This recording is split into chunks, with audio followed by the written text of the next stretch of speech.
né? Ó, tá gravando. Tá? Tá gravando aí? Uhum. Meus irmãos, meus queridos irmãos, a paz do Senhor, boa noite. Tá gravando? Tá. Como que eu... Aqui, meus prezados irmãos, não abriu ainda aqui não. Aqui já começou. Meus irmãos, a paz do Senhor, né? Nós estamos inaugurando hoje um novo sistema aqui, Atos 6, e eu não sei porque que não está aparecendo ainda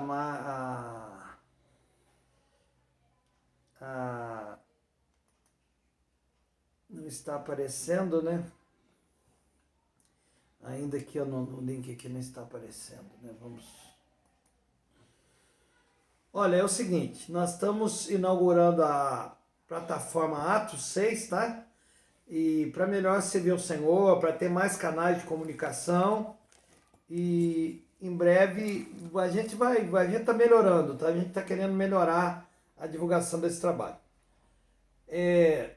Vamos louvar o Senhor, né? Vamos louvar o Senhor com o hino 249. É a história lá do banquete de Belsazar, que era neto de Nabucodonosor no reino dos caldeus, que está lá no livro de Daniel. Vamos lá?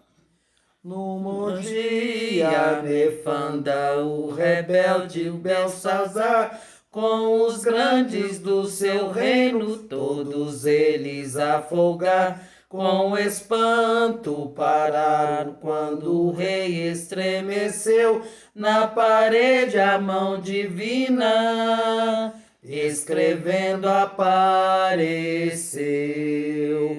Lá no céu a mão de Deus, lá no céu a mão de Deus. Vê qual seja a tua sorte, a tua vida ou morte. Lá no céu escreve a mão de Deus. No palácio os festivos nobres não souberam ler tal escrita na parede, logo o rei todo a tremer, mandou bem depressa o cativo Daniel, que do escrito na parede deu a tradução fiel. Lá no céu a mão de Deus, lá no céu a mão de Deus. Vê qual seja a tua sorte, a tua vida ou morte. Lá no céu escreve a mão de Deus. A sentença foi grave ao monarca dos caldeus, que vivia no pecado sem temor nenhum a Deus. O teu reino passou-se na parede, escrito está na balança da justiça, a tua alma em falta está. Lá no céu a mão de Deus, lá no céu a mão de Deus. Vê qual seja a tua sorte, a tua vida ou morte. Lá no céu escreve a mão de Deus. Tua vida, ó amigo, nesta hora escrita está o registro dos teus atos. Deus ao céu escreve já, que Jesus, pois te faça tal escrita compreender, quem havendo tempo possas sua graça receber. Lá no céu a mão de Deus, lá no céu a mão de Deus. Vê qual qual seja a tua sorte, a tua vida ou morte, lá no céu escreve a mão de Deus. Oh, glória a Deus. É um livro, é um hino Glória a biográfico, Deus. né? Se você quiser saber de toda a história, está em Daniel, capítulo 5. Beltesazar, neto do rei Nabucodonosor, seu pai chamava-se Nabonido, e não sabemos por que estava em possibilidade de assumir o reino. Então, quando ele acontece aquele carnaval, aquela festa toda lá, né, que Deus escreve, né, e só Daniel consegue compreender e interpretar, o rei dos caldeus, inclusive, foi morto naquela noite por Gobrias e Godata, né, e perderam o poder, eles perderam o poder, né, os caldeus, a partir daquela madrugada do dia seguinte, que assumiu foram os medos e persas, né, foram os medos e persas. Foram os impérios do mundo, a gente vai estar falando isso numa outra oportunidade, né. Ele não ofereceu o segundo lugar, o que eu queria comentar é isso, ele ofereceu o terceiro lugar, então quer dizer que ele não era o primeiro no reino. Ele diz, quem interpretar esse sonho, eu vou dar o terceiro lugar. E ele deu a Daniel, porque ele não era, ele era o rei, mas o lugar pertencia ao seu pai, tá vendo? Irmãos, eu me programei para falar hoje sobre, você está preparado? Olha que fato interessante aqui. Nós vamos ver primeiro um fato e depois Jesus vai contar uma parábola, né? Está em Lucas capítulo 12, do versículo 13 até o 21, que diz, alguém na multidão lhe disse, mestre, diz a meu irmão que divida a herança comigo. Respondeu Jesus, homem, quem me designou juiz ou árbitro entre vocês? Então lhes diz, cuidado, fique de sobremodo aviso contra todo tipo de ganância, de avareza. A vida de um homem não consiste na quantidade dos seus bens, né? A vida do homem não se consiste nos bens que ele possui, né? Então lhes contou esta parábola. A terra de certo homem rico produziu muito. Ele pensou consigo mesmo, o que eu vou fazer? Não tenho onde armazenar minha colheita. Então disse, já sei o que vou fazer, vou derrubar os meus celeiros e construir outros maiores, e ali guardarei toda a minha safra e todos os meus bens. E direi a mim mesmo, você tem grande quantidade de bens armazenados para muitos anos. Descanse, coma, beba e alegre-se. Contudo, Deus lhe disse, louco, insensato, sem juízo, esta mesma noite a sua vida lhe será exigida, né? Então, quem ficará com o que você preparou? Assim acontece com quem guarda para si riquezas, mas não é rico para com Deus. Eu quero pontuar algumas coisas interessantes nesse texto. Primeiro, as pessoas que andavam com Jesus percebiam a inteligência que ele tinha, né? E o senso de justiça que ele tinha, a vida, a qualidade de vida que ele levava, porque Jesus foi o maior líder, né, em todos os sentidos que já existiu nessa terra, né? Ele vivia aquilo que pregava, porque às vezes nós pregamos, né, coisas tão bonitas, mas entre o discurso e a prática, às vezes é muito longe, né? É lógico que nós temos que nos esforçar, nós temos que melhorar, mas às vezes a nossa prática, o nosso discurso fica longe. Jesus não. E as pessoas, é óbvio que elas percebem, né? Elas percebem, elas captam, né? Elas veem, elas estão olhando para nós, né? E aí esse homem, vendo o senso de justiça, vendo como que ele sabia administrar bem as questões, pediu a ele, no meio da multidão, ele gritou, Senhor, né? Deve ter morrido lá os pais, né? Ele deve ter deixado muitos bens. Pai, por favor, venha e reparta comigo, reparta entre nós lá, divida a nossa herança.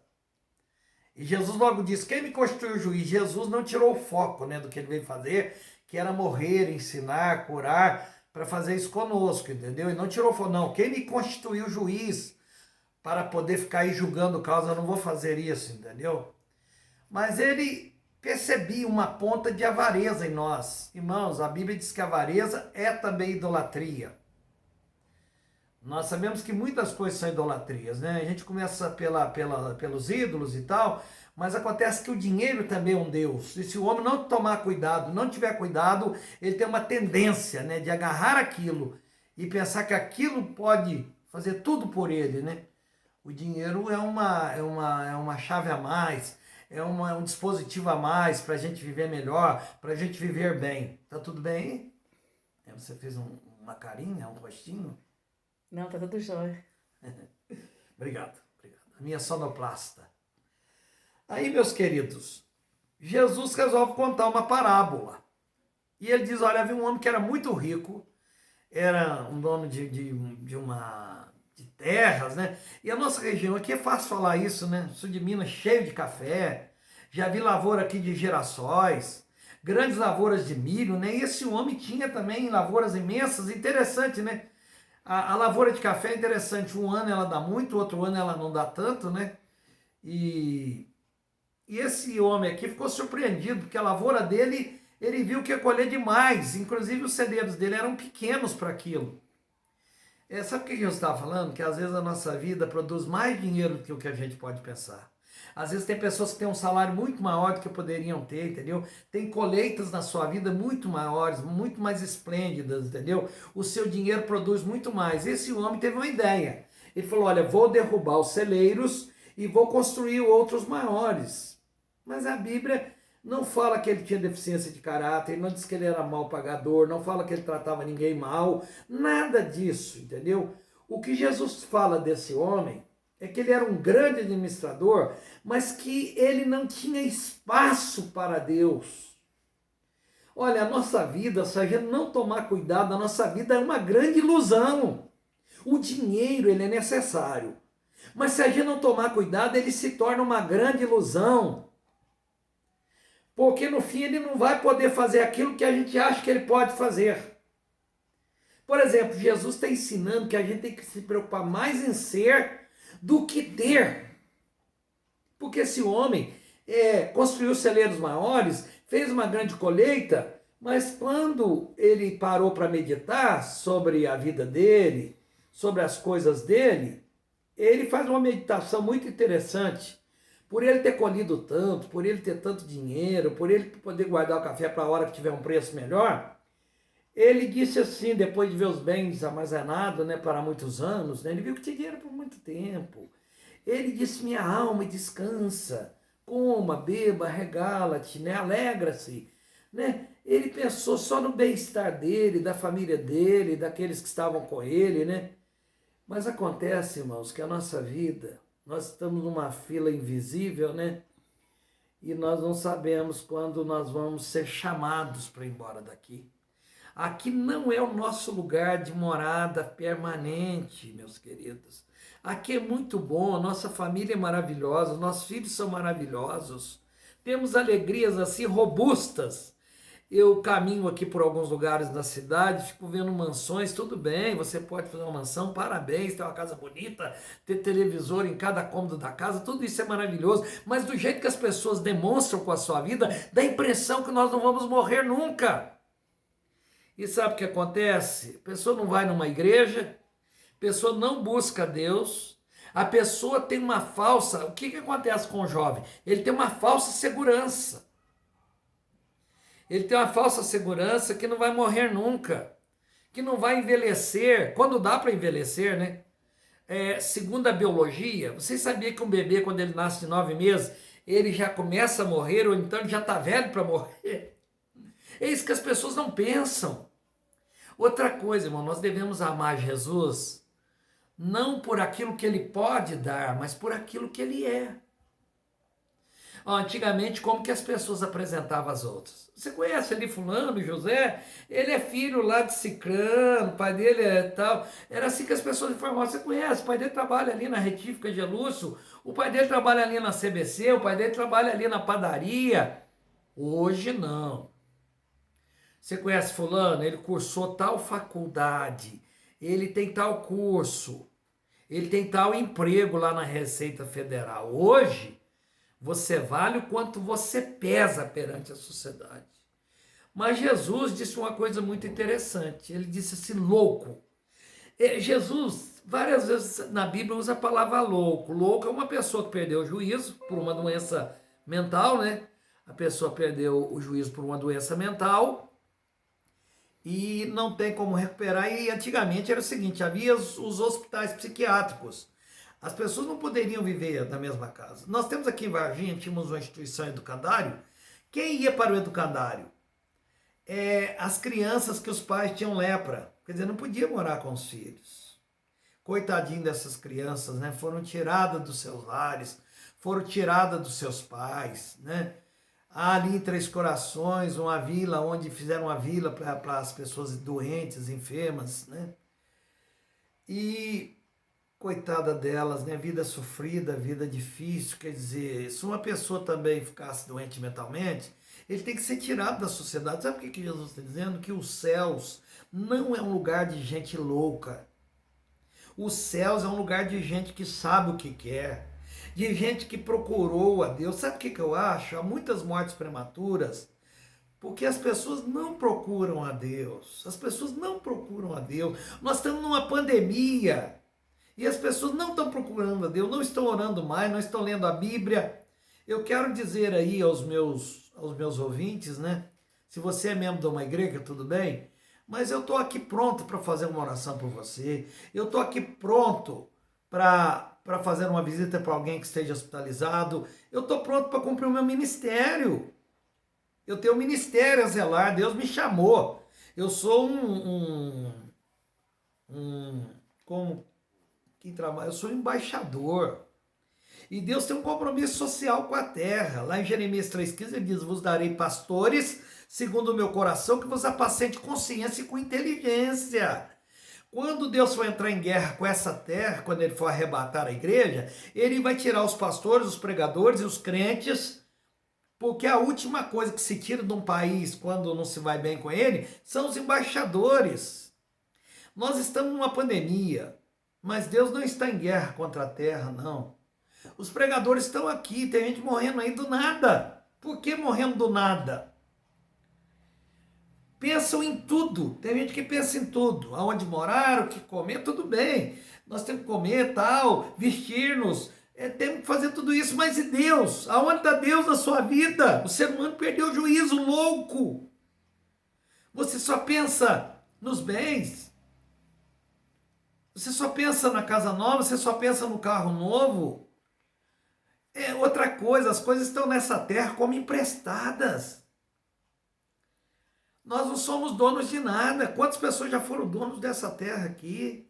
Quantas pessoas já passaram por essas terras aqui? Quantas? Quantas ainda passarão? Não sabemos, porque os sinais aí são muito evidentes, né? São muito evidentes.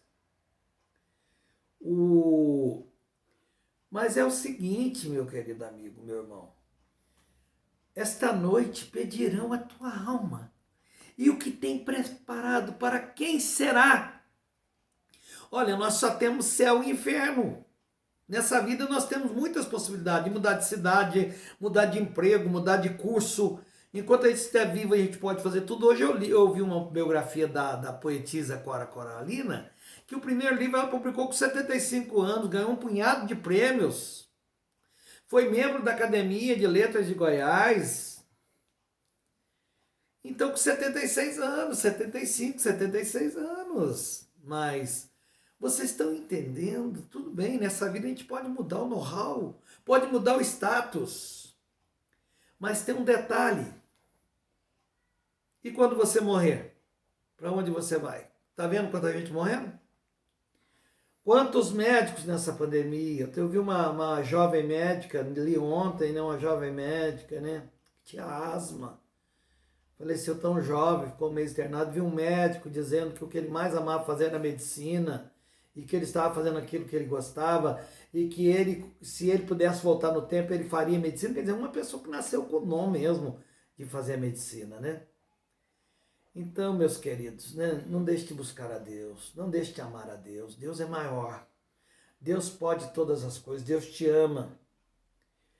E Jesus, lá em Mateus 6, ele fala que nós não devemos servir a dois senhores. Outra coisa, ele diz que nós não devemos ajuntar tesouro na terra, onde a traça e a ferrugem consomem, meus queridos. Ele diz que nós devemos ajuntar tesouros lá nos céus, onde a traça e a ferrugem não consomem. Como que eu faço isso? Quando eu sou generoso, quando eu sou mais do que generoso, tá? quando eu abro a mão para o reino, quando eu ajudo a obra, quando eu dizimo, quando eu oferto, quando eu vou atrás dos obreiros, quando eu ajudo ele a fazer, olha, a Bíblia diz, Deus diz para Abraão, Abraão, eu vou abençoar aqueles que te abençoarem e vou amaldiçoar aqueles que te amaldiçoarem. Abençoar, irmãos, é dar a mão para o pastor. Irmãos, eu já morei em muitas cidades desse país. Irmãos, tinha gente que não era membro da igreja, teve gente que já mandou coisas na minha casa, teve gente que já levou alimentos para mim, teve crentes também que já fizeram isso. Irmãos, quando eu pastoreei a segunda igreja batista de Varginha, uma irmã, né, que eu admiro ela até hoje, né? Eu quando encontro com ela, né, mas talvez eu nunca tenha falado, no dia de Natal, ela estava me esperando lá, estava visitando com a irmã Miriam. Cheguei lá na porta de casa, ela estava com uma cesta básica de presente para mim. Meus queridos, quantas vezes surpreendidos, né, com pessoas que me mandam ofertas para manter o meu ministério, sabe que eu preciso viver, sabe das minhas lutas, às vezes à frente de uma igreja, de aluguel, de conta de luz, preciso me vestir adequadamente, preciso ler livros, né?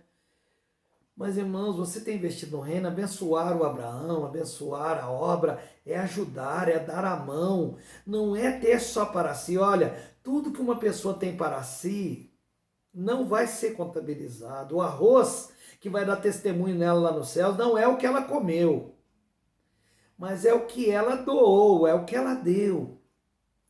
Olha, você sabia que quando a gente, porque as sementes, arroz é semente, feijão é semente, os alimentos são sementes, né? A gente faz duas coisas com semente, ou a gente come, ou a gente deixa acontecer uma tragédia com elas. É uma tragédia. Qual que é a tragédia? De plantá-las. Porque aí elas têm que morrer para dar muitos frutos. E Jesus disse que a boa colheita é 30 por 1, não, 1 por 30, 1 por 60 e 1 a 100, né? Então, olha só, né? Às vezes o cara planta 1 e colhe 100, planta 1 e colhe 30, planta 1 e colhe 60. Olha só como que é a lei da semeadura. Não tem só para esta vida. Olha, caixão, todo mundo fala isso. Não tem gavetas. Né? Nem bolsos. Precisa, né, a pessoa aí, sepultada. Diz que hoje nós estamos vivendo uma crise aí muito feia dessa doença, da pandemia. Diz que as pessoas, né, são colocadas lá, de qualquer roupa num saco preto lá, né? São colocadas no caixão e tal. Porque às vezes a gente tenta amenizar a morte, colocando flores, colocando terno e tal. A melhor roupa para ficar aquela imagem, né, melhor da pessoa que morreu. Meus queridos, não ajunte tesouro só na terra. Tem muita gente que é muito rica na terra e é muito pobre nos céus. Tem gente que não tem nada nos céus. E lá nem a traça, nem a ferrugem consome. Vou estar orando por você. Meu Deus, meu querido Pai. Senhor, abençoa o ouvinte e aquele que vai me ver nesta mensagem, Senhor. Eu peço a tua bênção, te peço que a pessoa converta o seu bolso. O Zaqueu só demonstrou conversão quando disse que não ia mais pegar nada, cobrar nada de ninguém além daquilo que fosse honesto, que ele ia devolver, que ele ia dar aos pobres, que ele ia dar. Ele viu que estar com Jesus é muito melhor, é muito mais belo, é muito mais edificante, que ele tinha posto a sua confiança em coisas erradas a vida toda, no dinheiro.